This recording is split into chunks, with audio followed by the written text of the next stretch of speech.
নমস্কার দর্শক বন্ধুরা, কুকিং উইথ লাভ চ্যানেলে আপনাদের সকলকে স্বাগত।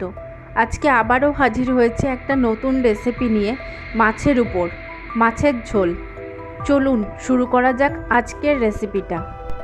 এই মাছের ঝোল বানানোর জন্য আমরা নিয়েছি একটা মাঝারি সাইজের পেঁয়াজ, একটা টমেটো, আদা এবং রসুন।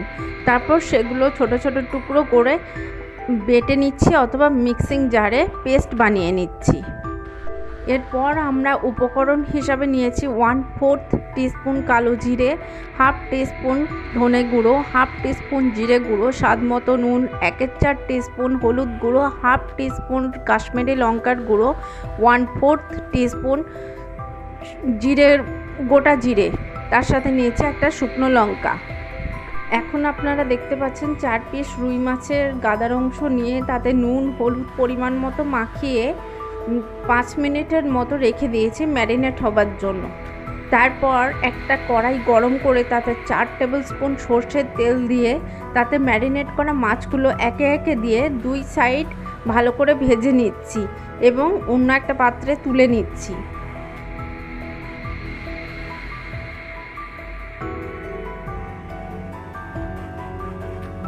এবার ওই একই কড়াইয়ে দিচ্ছি একটা শুকনো লঙ্কা, তারপর গোটা জিরে, কালো জিরে, তারপর সেগুলো কয়েক সেকেন্ড নাড়াচাড়া করে নিচ্ছি।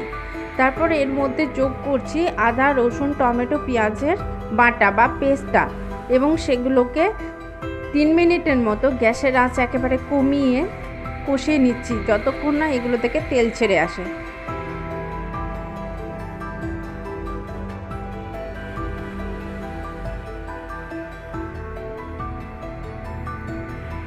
এরপর আমরা যোগ করছি হলুদ গুঁড়ো, কাশ্মীরি লঙ্কার গুঁড়ো, স্বাদ মতো নুন, জিরে গুঁড়ো এবং ধনে গুঁড়ো। এগুলো ভালো করে মিশিয়ে নিয়ে গ্যাসের আঁচ মিডিয়াম রেখে 3 মিনিটের মতো কষিয়ে নিচ্ছি।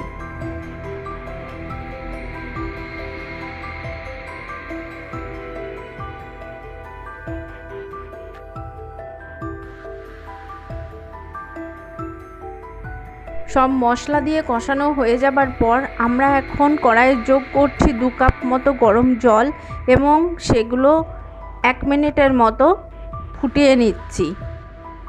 তারপর এখানে যোগ করছি ভেজে রাখা মাছগুলো। এই মাছ দিয়ে 5 মিনিটের মতো আবারও কষিয়ে নিচ্ছি গ্যাসের আঁচটা মিডিয়াম রেখে, যতক্ষণ না আমাদের প্রয়োজন মতো গ্রেভিটা ঘন হয়ে আসে। তাহলে রেডি আমাদের মাছের ঝোল। আপনাদের যদি আমার ভিডিও ভালো লাগে তাহলে লাইক শেয়ার করতে এবং আমার চ্যানেলটিকে সাবস্ক্রাইব করতে অবশ্যই যেন ভুলবেন না।